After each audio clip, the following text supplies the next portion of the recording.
सभी भावी शिक्षकों को मेरा राधे राधे, हरे कृष्णा। मैं हूं Kavita Totla, lecturer in Hindi, government of Rajasthan. यदि आप मुझे पहली बार सुन रहे हैं तो आरपीएससी एग्ज़ाम फर्स्ट ग्रेड और सेकंड ग्रेड की तैयारी को अगर बेहतर मजबूती प्रदान करना चाहते हैं तो आप मेरे यूट्यूब चैनल से मुझसे जुड़ सकते हैं।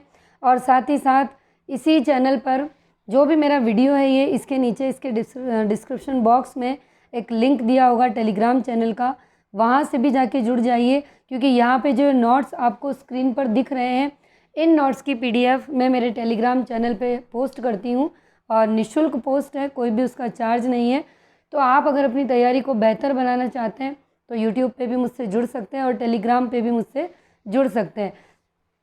जुड़ने के लिए सिर्फ एक ही काम करना है कि अभी जो आपको नीचे लाल कलर का सब्सक्राइब लिखा हुआ जो बटन दिख रहा है उस बटन को प्रेस कर दीजिए और उसके पास में जो बेल आइकन है उससे भी प्रेस कर दें, ताकि मेरी हर आने वाली वीडियो का नोटिफिकेशन आप तक पहुंच सके और कोई भी वीडियो आपसे मिस ना हो। इस चैनल पे हिंदी साहित्य का इतिहास जिसके 45 प्रश्न आपके आरपीएससी फर्स्ट ग्रेड में आते हैं वो मैं पूरा करवा चुकी हूँ और 10 प्रश्न आएंगे आपके काव्य शास्त्र के और उसके साथ ही 10 प्रश्न आएंगे फर्स्ट ग्रेड वालों के स्नातकोत्तर पाठ के। तो जो 10 प्रश्न स्नातकोत्तर पाठ के आएंगे उसके सिद्धांत चल रहे हैं, 8 सिद्धांत मैं करवा चुकी हूँ और आज ये 9 नंबर पे वक्रोक्ति सिद्धांत है।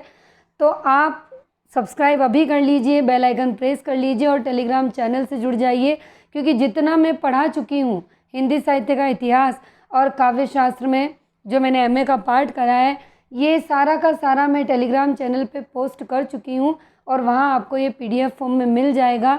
आप चाहें तो इसे अपने हाथों से लिख सकते हैं या फिर आप सीधा इसका प्रिंट आउट निकाल सकते हैं। और ये नोट्स मेरे खुद के एक तरह से शोध करके बनाए हुए हैं कि इन नोट्स में कहीं ना कहीं मैंने कॉलेज लेक्चरर के पेपर्स हैं, स्कूल लेक्चरर के पेपर हैं या यूजीसी नेट में जो प्रश्न पूछे गए हैं जो हमारे इस फर्स्ट ग्रेड के सिलेबस से रिलेटेड है उनको भी कहीं ना कहीं इसमें शामिल किया है कि पेपर पूछते कैसे हैं, उनकी प्रश्नों की प्रकृति कैसे रहती है। तो सब जगह मैंने उसमें लिखा हुआ है जो नोट्स है उसमें कि कौन सा प्रश्न कब पूछा गया या पूछने की प्रकृति क्या है।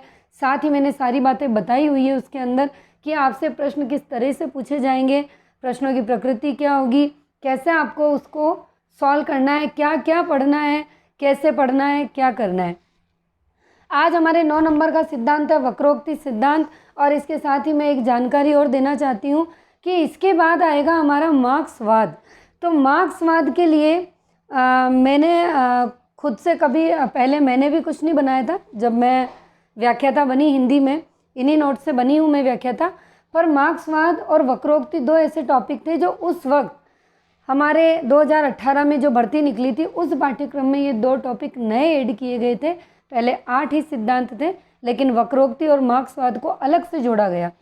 तो उस वक्त वक्रोक्ति और मार्क्सवाद के जो नोट्स है वो मैंने भी नहीं बनाए थे, मैंने भी किताबों से या कहीं से सोर्सेज लेके इनको पढ़ा था अच्छे से और पुराने सालों के जो यूजीसी नेट के पेपर हैं उनसे देख के और ये अनुमान लगाया था कि इनमें प्रश्न किस प्रकार से पूछे जाएंगे वैसे। लेकिन वक्रोक्ति सिद्धांत के मैंने खुद अपने हाथों से जितना मैंने शोध किया तो मैं बना पाई हूँ, पर मार्क्सवाद का जो सिद्धांत है उसके नोट्स बनाने का समय मुझे मिल नहीं पा रहा है और मुझे लगता है कि अब आपके पास समय की बहुत कमी है। तो मैं आपको एक चैनल का नाम बता देती हूँ, वहाँ से जाकर आप मार्क्सवाद को पढ़ लीजिए, क्योंकि मैंने भी उसी चैनल से पढ़ के और मार्क्सवाद को समझा था और कहीं शॉर्ट नोट्स के रूप में थोड़ा बहुत उसे उतार लिया था पुराने प्रश्नों के साथ। तो एक यूट्यूब चैनल है, उस यूट्यूब चैनल का नाम है हिंदी वाले सर। ध्यान से सुनिएगा, एक यूट्यूब चैनल जिसका नाम है हिंदी वाले सर। आप यूट्यूब पे लिखेंगे हिंदी वाले सर और आपको वो चैनल दिख जाएगा। उस चैनल में आप ये भी लिख सकते हैं कि डायरेक्ट आप ये भी लिख लो मार्क्सवाद हिंदी वाले सर, है ना, या फिर ऐसे लिख लो first grade exam first grade मार्क्सवाद टॉपिक हिंदी वाले सर, तो भी आपको वो टॉपिक मिल जाएगा और 2 पार्ट में है। हिंदी वाले सर के नाम से जो यूट्यूब चैनल है वहाँ पर उस व्यक्ति ने जो पढ़ाया है काफ़ी अच्छा है और उन्होंने 2 पार्ट में मार्क्सवाद बना रखा है। आप उसे पढ़िए और वहीं से जाकर उसे उतार लीजिए क्योंकि मुझे समय नहीं मिल रहा और मैं नहीं चाहती कि मेरे भरोसे आप इस एक टॉपिक के पीछे एमए के पूरे पार्ट को लेके बैठे रहें, क्योंकि ये वक्रोक्ति सिद्धांत 9वां सिद्धांत है, 10वां मार्क्सवाद है, वो वहाँ से जाकर कर लीजिए। फिर बता रही हूँ, हिंदी वाले सर हैं, मार्क्सवाद टॉपिक है, 2 पार्ट में, वहाँ से कर लेना। और साथ ही साथ इस वीडियो के बाद मेरा एक वीडियो और आने वाला है, बहुत ही इम्पोर्टेंट है, बहुत ही गज़ब का है, क्योंकि कल 3 तारीख है। 3 मई 2022 से लेकर और 30 मई 2022 तक की मैंने एक बहुत ही ज़बरदस्त रणनीति बनाई है हिंदी के विद्यार्थियों के लिए, स्पेशली आरपीएससी फर्स्ट ग्रेड के विद्यार्थियों के लिए। अगर आप मेरे द्वारा दिए गए उस टाइम टेबल को फॉलो करते हैं तो फिर आपका 3 मई से लेकर और 30 मई तक 2 बार हिंदी का कोर्स हो जाएगा। जी हाँ, 2 बार। आप सोच रहे होंगे कि मैडम तमाशा कर रहे हो क्या, 2 बार कैसे होगा? यदि आप मेरे साथ शुरू से चल रहे हैं, शुरू से, है ना, आज 6 महीने हो गए हमें पढ़ते हुए, और शुरू से अगर आप मुझे फॉलो कर रहे हैं तो मैंने आपको पढ़ने की बहुत सारी टिप्स दिए थे, पढ़ने की बहुत सारी बातें बताई थी। इवन अगर मेरे अकॉर्डिंग आप चले हो तो आपके जीके का कोर्स भी मैं आपको वर्बली करवा चुकी हूँ, जो मैंने सिर्फ आपको एक टारगेट दिया था और आपने खुद ने पूरा किया था। हिंदी साहित्य का इतिहास मैं यहाँ करवा चुकी हूँ, किताबें आपको मैं लगा चुकी थी उस काम के लिए। अगर आपने ईमानदारी से आप चले हो तो पूरा कर चुके हो। हाँ, रही जनसंचार की बात और काव्य शास्त्र की बात, तो जो मैं टाइम टेबल का एक वीडियो आज लेके आने वाली हूँ और उस वीडियो में 3 मई से 30 मई तक का जो फॉर्मेट मैंने हर एक दिन का सेट किया है, उसके अंदर जनसंचार और काव्य शास्त्र का जो भाग अभी तक अनछुआ है, जो मैंने नहीं पढ़ाया, वो आपकी उस डेट में जितनी तारीख को मेंशन है, या जनसंचार है या काव्य शास्त्र के छंद रस अलंकार है, वो मैं आपको उससे पहले पढ़ा दूंगी, है ना। तो आपके वो बराबर चलता रहेगा।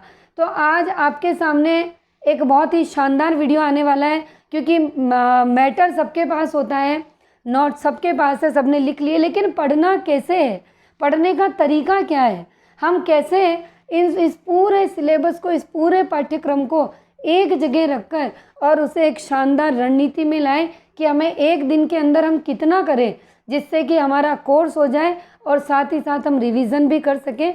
तो यदि आप मेरे उस टाइम टेबल को फॉलो करते हैं तो आप ये मान के चलिए कि आपका हिंदी का कोर्स तो मैं इस मई में 2 बार करवा दूंगी, और पढ़ना आपको पड़ेगा। कम से कम भी ये मान के चलिए कि आपको पूरे, वैसे तो मैं घंटों की पढ़ाई में विश्वास नहीं करती, क्योंकि मैं खुद भी घंटों से नहीं पढ़ी, लेकिन हाँ, समय कम है, क्योंकि नवंबर में आपके आरपीएससी फर्स्ट ग्रेड का एग्ज़ाम हो जाएगा और अभी मई लग चुका है, हमारे पास ज़्यादा टाइम नहीं है। इसीलिए इस समय को मद्देनज़र रखते हुए मैंने हिंदी का एक ऐसा टारगेट फिक्स किया है कि वो सिलेबस, अगर आप मेरे साथ बराबर चल रहे हैं या एक बार के लिए आपने 50-60% सिलेबस भी कर लिया आपका, तो आप उसको बहुत ईजी वे में कर जाएंगे। और अगर नहीं भी कर चुके हैं, लेकिन अगर आरपीएससी फर्स्ट ग्रेड का आप फॉर्म भर रहे हैं, तो फिर आपको करना ही पड़ेगा, कोई ऑप्शन नहीं है। यदि आप ये भी सोचते हैं हमने तो एक बार भी नहीं पढ़ा, या हम तो तैयारी में लगे ही अब है, तो भी आपके पास कोई विकल्प नहीं, क्योंकि एग्ज़ाम तो नवंबर में होना है, तो उसके लिए आपको पढ़ना ही होगा, कोई और दूसरा विकल्प नहीं है। और अगर आपने मेरे नोट्स अभी तक नहीं उतारे तो आप टेलीग्राम चैनल पर जाओ, वहाँ से सारी पीडीएफ को प्रिंट आउट करवा लो, क्योंकि अब लिखने जितना समय नहीं है, और उसके बाद चलने लग जाओ। और बाकी एक प्रश्न और आया है राघव प्रकाश की बुक का, जो यूट्यूब के कमेंट सेक्शन में बहुत सारे बच्चों का है कि मैडम राघव प्रकाश की बुक फर्स्ट ग्रेड और सेकंड ग्रेड दोनों की एक आती है क्या? नहीं आती है, दोनों की अलग अलग आती है। दूसरा प्रश्न हो रहा है निकल के कि राघव प्रकाश की बुक में जो आप यहाँ स्नातकोत्तर लेवल के जो 10 सिद्धांत करवा रहे हो, तो किसी स्टूडेंट ने ये कहा है कि उस बुक के अंदर एमए का पार्ट नहीं है। मैं ऐसा नहीं मान सकती कि उसमें एमए का पार्ट नहीं है, हो सकता है आपको समझने में दिक्कत आ रही हो, फिर से चेक कीजिए, लास्ट में एमए का पार्ट होगा, और नहीं है तो घबराना नहीं है, मैं यहाँ करवा चुकी हूँ सारा, और यूजीसी नेट के पुराने पेपर में आपको इनके प्रश्न भी मिल जाएंगे, ढूंढना आपको पड़ेगा, ठीक है। और देखिए सेकंड ग्रेड के विद्यार्थियों के लिए जो राघव प्रकाश परिष्कार ने बुक निकाली है, वो तो 2 पार्ट में आएगी। पहले पार्ट में आपकी व्याकरण और आपकी 9वीं से 12वीं की किताबें, यही आएगा, और जो उसका दूसरा पार्ट आएगा गाइड का, उसमें आपके हिंदी साहित्य का इतिहास, आपके बीए का पार्ट और आपकी शिक्षण विद्या, ये आएंगी। तो आप मार्केट से अगर बुक लेके आ रहे हैं तो सेकंड ग्रेड हिंदी से तैयारी करने वाले विद्यार्थी ध्यान दें कि राघव प्रकाश परिष्कार ने 2 अंकों में 2 भागों में ये गाइड निकाली है, तो उनको 2 लानी है। लेकिन फर्स्ट ग्रेड से तैयारी करने वालों के लिए एक ही गाइड है। अभी कौन सी और अगर नई कुछ आया हो तो नहीं पता, लेकिन अब तक का यही था। तो जाके दुकानदार से पूछिए कि भाई इसके 2 पार्ट आए हैं या 1 पार्ट आया है, और वहीं पे उस किताब अपना सिलेबस साथ लेके जाया करो। जब भी किसी किताब को खरीदने जाते हो ना, तो आप गलती ये करते हो कि आप अपना सिलेबस नहीं ले जाते। सिलेबस को आपकी जेब में रख के ले जाओ, वहाँ बैठ के आराम से पूरे सिलेबस को उस बुक से मैच करो। कोई भी दुकानदार आपको मना नहीं करता, और यदि किसी दुकानदार का सर चढ़ता है तो वहाँ से खरीदो ही मत। ऐसी दुकान पे जाओ कि जो आपको आराम से चेक करने दे, उसके बाद ही किताब दे। तो सिलेबस साथ रख के ले जाओ, उसके बाद कोई दिक्कत नहीं आएगी। अब मैं वक्रोक्ति सिद्धांत शुरू करती हूँ, और बहुत ही गज़ब की इसके बाद एक वीडियो आने वाली है मेरी कि आपको पढ़ना कैसे है, क्या रणनीति है। उस वीडियो को ज़रूर देखिएगा और उसे उतार लेना। मैंने 3 तारीख से लेकर 30 तारीख तक का हिंदी के स्टूडेंट्स के लिए बहुत ही गज़ब का फॉर्मेट बनाया है। यदि आप उसको पूरा करते हैं तो हिंदी की तैयारी तो डनाडन हो जाएगी आपकी। अब हम पढ़ते हैं वक्रोक्ति सिद्धांत।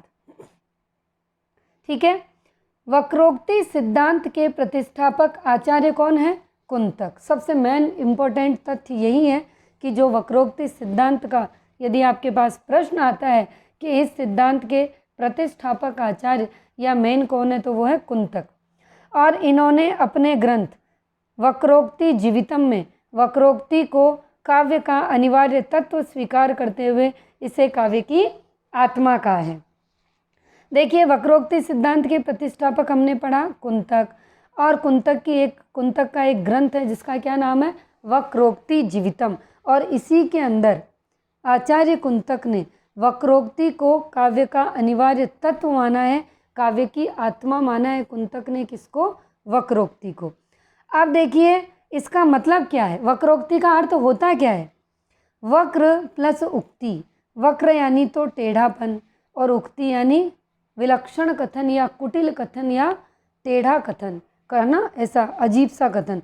तो वक्रोक्ति का मतलब हो गया टेढ़ा, कुटिल या विलक्षण कथन। यानी किसी बात को हम जो हमारी लैंग्वेज में यूज़ करते हैं ना, ताना मारना, कमेंट पास करना, टॉन्ट मारना, ये होता है वक्रोक्ति। हमारी भाषा में हम कहते हैं ना ताना मार रहा है या हमें कमेंट पास कर रहा है, ये हो गया वक्रोक्ति। आप इसे जब खुद से रिलेट करके समझेंगे तो ये सिद्धांत आपको बहुत अच्छे से समझ में आएंगे। मैंने पहले भी आपसे यही कहा है कि हर सिद्धांत को आप अपने व्यक्तिगत जीवन से रिलेट करके समझेंगे। आप यूँ वक्रोक्ति टफ लगता है, लेकिन अगर मैंने कह दिया ताना मारना, कमेंट करना, बहुत ईजी बात हो गई। वक्रोक्ति का तात्पर्य क्या हुआ? बाकपन या विलक्षणता से भरा हुआ कथन। अब देखो, कमेंट मारना वो नहीं है। एक तो हमारी लैंग्वेज में कि किसी ने हमें जलील किया, एक वो कमेंट मारना। एक अलग होता है कि उसकी बात में कोई चमत्कार है या चमत्कार युक्त कोई बात है, वो भी होता है वक्रोक्ति। वक्रोक्ति की परंपरा उतनी ही पुरानी है जितनी किसकी है? अलंकार की। भामह वक्रोक्ति की व्याख्या करने वाला प्रथम आचार्य है। वैसे तो भामह ने अलंकार सिद्धांत दिया, लेकिन वक्रोक्ति की देखो, कुंतक प्रतिष्ठापक रहे। ध्यान से समझना, जैसा प्रश्न पूछा जाता है वैसा ही उत्तर होगा। प्रतिष्ठापक आचार्य की अगर बात करें वक्रोक्ति में तो वो होंगे कुंतक। लेकिन अगर हम वक्रोक्ति की व्याख्या करने वाला पहला आचार्य माने तो वो क्या होगा? भामह होगा। भामह ने वक्रोक्ति को अतिशयोक्ति का पर्याय माना है और सभी अलंकारों के मूल में वक्रोक्ति को क्या किया? स्वीकार किया है। और क्या लिखते हैं भामह? लोकांतिक्रांत गोचर वचनम, ये कहते हैं भामह। अब इसका मतलब क्या है इस लाइन का? लोकांतिक्रांत गोचर वचनम का मतलब क्या है कि अर्थात लोक की साधारण कथन प्रणाली से भिन्न उक्ति ही क्या है? वक्रोक्ति है। भाई लोक की यानी जो लोग हैं वो जो अपने साधारण कथन यूज़ करते हैं, उनसे हटकर जो एक प्रणाली आई है जो भिन्न प्रकार की, उसे ही क्या मान लिया गया? उस उक्ति को वक्रोक्ति, यानी अलग तरह से कहने के ढंग को वक्रोक्ति कहा गया। वे कहते हैं कि वक्रोक्ति रहित वाक्य काव्य न रहकर वार्ता मात्र बन जाता है। यानी जिस कथन में वक्रोक्ति नहीं है, टेढ़ी उक्ति नहीं है, विलक्षणता भरा कथन नहीं है, तो वह वाक्य काव्य न होकर क्या बन जाएगा, केवल बातचीत बन जाएगी, वार्ता बन जाएगा। आचार्य रुद्रट ने वक्रोक्ति को एक अलंकार मानकर इसके दो भेद किए। अब रुद्रट ने वक्रोक्ति को क्या मान लिया, अलंकार मान लिया। अब दो भेद बताए, पहला बताया काकू वक्रोक्ति, दूसरा श्लेष वक्रोक्ति। ये याद रखना है आपको, ये भेद रुद्रट ने किए हैं और रुद्रट ने इसको माना क्या है, अलंकार माना है, ये भी आपको याद रखना है। आचार्य कुंतक ने अपने ग्रंथ वक्रोक्ति जीवितम में वक्रोक्ति की परिभाषा देते हुए क्या लिखते हैं, अब देखिए थोड़ा गला खराब है, सॉरी। वक्रोक्ति जीवितम किसका ग्रंथ है, कुंतक का। इस वक्रोक्ति जीवितम में वक्रोक्ति की परिभाषा कुंतक क्या देते हैं, वक्रोक्ति रेव वैदज्ञ भंगी भणीति, वेरी वेरी इंपॉर्टेंट। वक्रोक्ति रेव वैदज्ञ भंगी भणीति, ये कथन किसका है, कुंतक का है। किसमें दिया, अपने ग्रंथ वक्रोक्ति जीवितम में दिया। क्या है ये, वक्रोक्ति की परिभाषा है ये। वैदग्ध्य का मतलब क्या होगा, विचित्र या विलक्षण। भंगी का मतलब क्या होगा, भंगिमा। और भणिति का मतलब होगा कथन। कवि कर्म कौशल से उत्पन्न विलक्षण कथन ही क्या है, वक्रोक्ति। यानी कवि जो कर्म करता है और अपने कौशल से, उसके अंदर जो गुण है उससे जो वो एक विलक्षण कथन उत्पन्न करता है, वही क्या कहलाती है, वक्रोक्ति कहलाती है। आचार्य कुंतक ने वक्रोक्ति के 6 भेद माने हैं और यहाँ से शुरू होते हैं आरपीएससी में प्रश्न बनना। 2020 का जो पेपर मैंने दिया है उसके अंदर यहीं से प्रश्न पूछा गया है। पेपर उठा के एक बार देखिएगा। जब भी आप पढ़ते हैं मेरे साथ, हमेशा आपकी टेबल पे आरपीएससी फर्स्ट ग्रेड का जो अभी 3 जनवरी 2020 को पेपर हुआ वो आपकी टेबल पे होना चाहिए, और जो टॉपिक आप यहाँ पढ़ रहे हैं उससे रिलेटेड वो पेज उस पेपर का खुला होना चाहिए। यही सबसे अच्छी चीज़ है आपके सिलेक्शन की।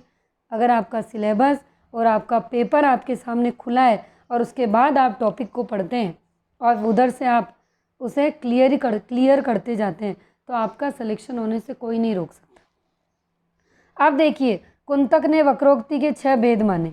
कौन कौन से, पहला है वर्ण विन्यास वक्रता, दूसरा पद पूर्वार्ध वक्रता, तीसरा पद परार्ध वक्रता, चौथा वाक्य वक्रता, पांचवा प्रकरण वक्रता, छठा है प्रबंध वक्रता। ठीक है, टोटल 6 हो गए। इन 6 के नाम आपको याद होने चाहिए क्योंकि परीक्षा में इन्हें क्रम से पूछा जाएगा, इसीलिए नाम होने चाहिए याद। दूसरी चीज़ यहाँ एक ये याद होना चाहिए, सिर्फ सिंपल सा, पद पूर्वार्ध इसके 9 भेद है और पद परार्ध यानी 8 भेद। अब मैं आपको अपनी भाषा में समझाती हूँ। पद पूर्वार्ध यानी पद से पहले जो वक्रता आती है उसके 9 भेद हैं। पद परार्ध पद के बाद में जो वक्रता होगी, परार्ध यानी बाद में, उसमें 8 भेद होंगे। अब जो पूर्वार्ध वक्रता यानी पहले की जो वक्रता है वो प्रकृति से संबंधित है, और परार्ध वक्रता जो बाद की वक्रता है वो प्रत्यय से संबंधित है। ये आपको अच्छे से याद होना चाहिए। ठीक है, अब हम एक एक को डिस्क्राइब करेंगे जो 6 भेद हैं। सबसे पहला तो कितने भेद हैं, 6। इन 6 को क्रम से याद करिए। पूर्वार्ध जो है उसके 9 हैं, परार्ध के कितने, 8 हैं। पूर्वार्ध प्रकृति से जुड़ा है और परार्ध प्रत्यय से जुड़ा है। ये आपको क्लियर होना चाहिए। अब देखिए, वर्ण विन्यास वक्रता क्या होती है। वर्णों का ऐसा विन्यास यानी कि ऐसा क्रम जिससे विलक्षणता और विचित्रता उत्पन्न हो, वर्ण विन्यास वक्रता कहते हैं। विन्यास का मतलब लगातार। ठीक है, कनक कोमल केसर कलियां, ज्ञान गिरा गुण की गलियां, क क क क ग ग ग। ये जो वर्णों का विन्यास आया है, जो हम अनुप्रास अलंकार जिसे हम कहते हैं। अनुप्रास अलंकार क्या होता है, एक ही वर्ण की आवृत्ति लगातार हो, वो होता है अनुप्रास अलंकार। यहाँ पर भी ये वर्ण क क क क ग ग ग, ये हो गया वर्ण विन्यास वक्रता। लगातार उसी वर्ण का, उसी वर्ण से जो विलक्षणता पैदा होती है वो होती है वर्ण विन्यास वक्रता। पद पूर्वार्ध वक्रता, वह वक्रता जो पद के पूर्वार्ध यानी कि प्रकृति पर आधारित होती है, पद पूर्वार्ध वक्रता कहलाती है। और इस पद पूर्वार्ध वक्रता को प्रकृति वक्रता भी कहते हैं। कुंतक ने इसके 9 भेद माने। तुमने यह कुसुम विहाग लिबास क्या अपने सुख से स्वयं बना। देखो कुसुम विहाग ये टर्म ही प्रकृति से रिलेटेड, फूल पत्तियाँ आया ना प्रकृति से रिलेटेड। तो इस कथन से पहले ये जो कथन आया, इस पद से पहले क्या चीज़ आ गई है, पूर्वार्ध में प्रकृति आ गई है। समझ में आ रही होगी आपको मेरी बात। ये जो कथन है, यहाँ जो वक्रता आई है, विलक्षणता आई है, इससे पहले प्रकृति का चित्रण कर दिया गया। कुसुम विहाग, कुसुम रूपी विहाग है ना, यानी फूलों जैसी तान। तो फिर क्या हो गया, पद पूर्वार्ध। अब आएगी पद परार्ध वक्रता, जहाँ पद के परार्ध में प्रत्यय रहता है और उससे उत्पन्न विलक्षणता को पद परार्ध वक्रता कहते हैं। 8 भेद कौन कौन से हैं? काल, कारक, संख्या, पुरुष, उपग्रह, प्रत्यय, उपसर्ग और निपात, ये 8 इसके भेद हैं। वाक्य वक्रता, जहाँ वाक्य के प्रयोग कौशल के कारण विलक्षणता उत्पन्न हो, वाक्य वक्रता कहलाती है। इसे वाच्य वक्रता या वस्तु वक्रता भी कहते हैं। और यह वक्रता कवि की प्रतिभा पर आधारित होती है। प्रश्न पूछा जाएगा कि वक्रोक्ति सिद्धांत में कुंतक द्वारा जो भेद बताए गए उनमें से कवि की प्रतिभा किस वक्रता पर आधारित है, तो फिर आपका उत्तर होगा वाक्य वक्रता पर आधारित है। जो जो प्रश्न मैं बताती हूँ अगर नोट कर सकते हो तो ज़रूर कर लीजिए। अगला है प्रकरण वक्रता। अब प्रकरण क्या होता है? कथा प्रसंग है ना, और कथा प्रसंग की वक्रता है, यानी कोई कथा है, कोई प्रकरण, कोई टॉपिक चल रहा है, उसकी वक्रता। तो कथा प्रसंग की वक्रता ही प्रकरण वक्रता कहलाती है। एक प्रबंध में अनेक प्रकरण होते हैं। एक प्रबंध यानी एक जो कथा है उसके अंदर बहुत सारे अलग अलग टॉपिक्स होते हैं। जैसे रामचरितमानस क्या है? प्रबंध काव्य है पूरा, लेकिन उसके अंदर कांड कितने? 7 है, 7 प्रकरण है ना। जैसे अरण्य कांड, अयोध्या कांड, किष्किंधा कांड, सुंदर कांड, बाल कांड, तो ये सब क्या हो गए? प्रकरण हो गए। बाकी है पूरा क्या है? प्रबंध काव्य। तो ये भी यहाँ पर यही कह रहा है, एक प्रबंध में अनेक प्रकरण। इन प्रकरण को प्रभावशाली बनाना ही क्या है? प्रकरण वक्रता। अब अरण्य कांड अपने आप में प्रभावशाली है, सुंदर कांड अपने आप में प्रभावशाली है, तो ये क्या होगी? प्रकरण वक्रता होगी। अगला है प्रबंध वक्रता। प्रबंध से तात्पर्य हो गया महाकाव्य, खंड काव्य। मैंने अभी बताया रामचरितमानस महाकाव्य है ना, ठीक है। कवि अपने कौशल से संपूर्ण महाकाव्य या खंड काव्य में अपनी प्रतिभा से वक्रता उत्पन्न करता है, तो इसे क्या कहते हैं? प्रबंध वक्रता कहते हैं।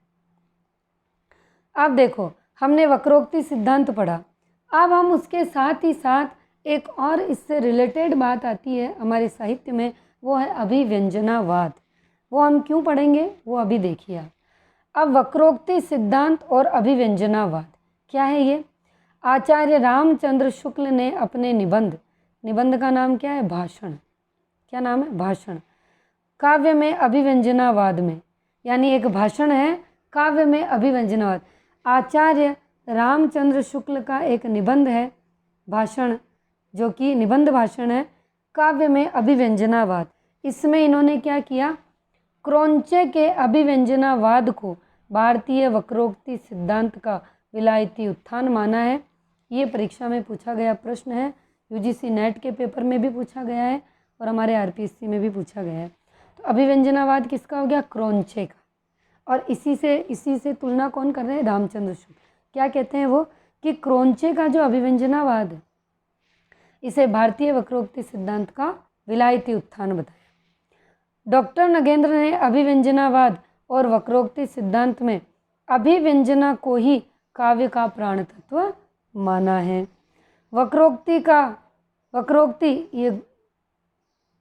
वक्रोक्ति शब्द के रूप में सर्वप्रथम प्रयोग किसने करा? भामह ने किया। ये मैं आपको बता चुकी हूँ कि सबसे पहला व्याख्याकार भामह है। मम्मट विश्वनाथ के साथ साथ हिंदी के आचार्यों में केशव, जसवंत सिंह, मतीराम और भूषण ने वक्रोक्ति को क्या माना? अर्थालंकार माना है। मम्मट और विश्वनाथ, ठीक है, इन्होंने तो वक्रोक्ति को अर्थालंकार माना ही है, लेकिन इनके साथ साथ हिंदी के कुछ आचार्य हुए, केशव, जसवंत सिंह, मतीराम, भूषण, ये भी वक्रोक्ति को क्या मानते हैं? अर्थालंकार मानते हैं। ठीक है, ये आपका वक्रोक्ति सिद्धांत हो गया है। मार्क्सवाद मैंने आपको बता दिया। आप हिंदी वाले सर यूट्यूब चैनल है, वहाँ से जाके पढ़िए, 2 पार्ट में है, दोनों को पूरा लिख लीजिए, समझ लीजिए। और एक चीज़ है, आज आप पूरी तरह से व्यवस्थित हो जाइए। अभी तक अगर मैटर कलेक्शन नहीं हुआ है तो मार्केट जाइए, वहाँ से राघव प्रकाश परिष्कार की गाइड ले आइए।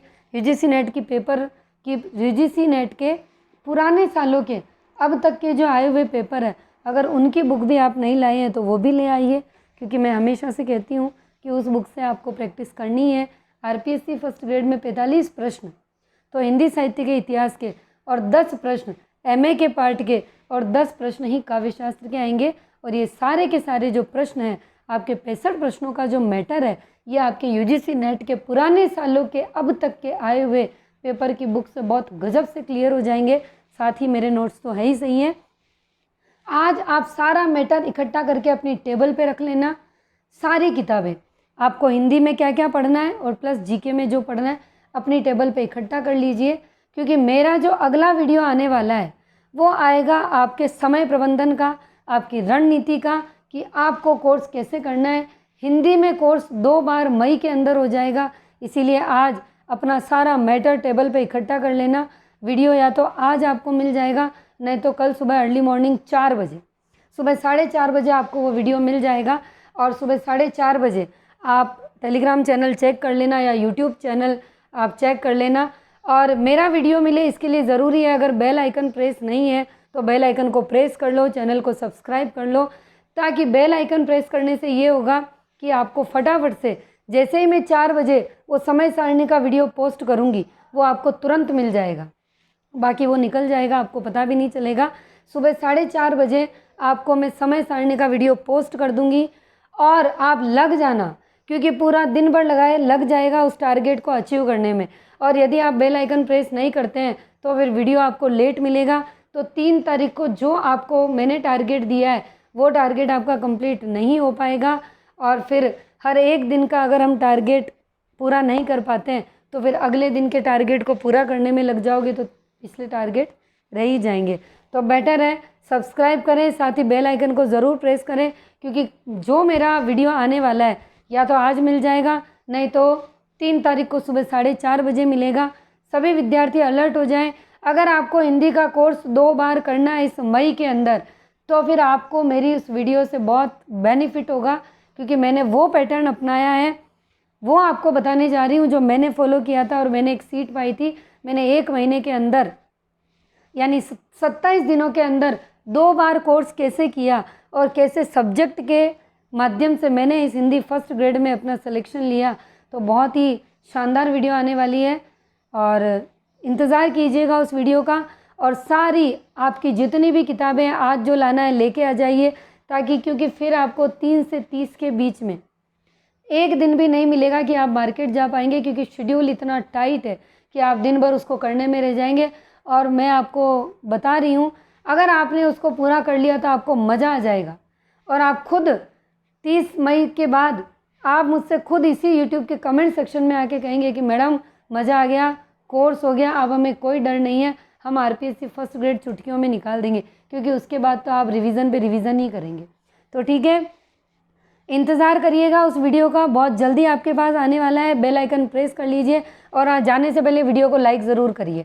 आप लाइक करते हैं ना, उसी से वीडियो बनता है, और लाइक नहीं होता है तो यूँ लगता है कि मैं फालतू में ही इतनी मेहनत कर रही हूँ, कोई मतलब नहीं है। आप मानोगे नहीं, कल आपके लिए समय सारणी बनाने में मुझे 3 घंटे लगे हैं।